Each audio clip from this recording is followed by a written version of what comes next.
Okay, control the controllables. So I work for a company that is pretty standard sales operations.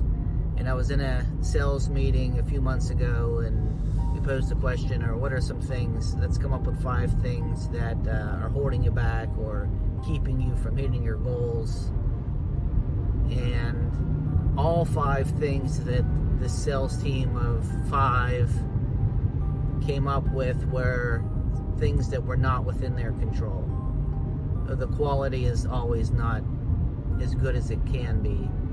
Our prices are really high and things like that. So if I were to do that meeting again, I would say, hey, let's talk about 5 things that you can control that's holding you back, and maybe 3 things that are outside of your control that are holding you back. Because price is too high for me is saying I'm not creating value for the customer or the prospect. So they don't really see it that way. They see it as the prices are too high. So when you're focusing on what you can control, that's where you're going to really succeed. And if you're in a meeting like that where everybody's just saying things beyond their control, if you're the one that says, hold up a second, the first 3 things we came up with are beyond our control. We have that's whole nother department.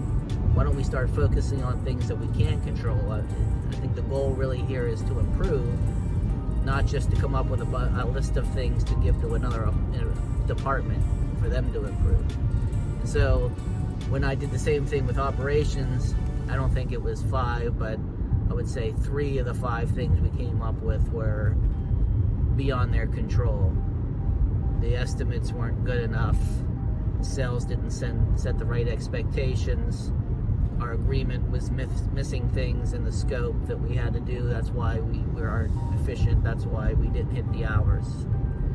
So let's think about 5 things that we can control. So if both of those departments would have done it that way, I think it would have been a lot more effective. And take the 3 that are beyond your control, and we'll go take it to the other department and work on it. But it's very convenient when you come up with a bunch of ideas that you have no control over. So, here are the 5 things. Go give it to these people that can control it, and don't bother me. That's not really how it's going to work effectively to build a team and to hit your goals. You want to focus on things that you can control. You don't want to just pass the buck, come up with things and say, I'm doing everything I can. It's just everybody else isn't doing what they can. So therefore it's outside of my control, so what can I do?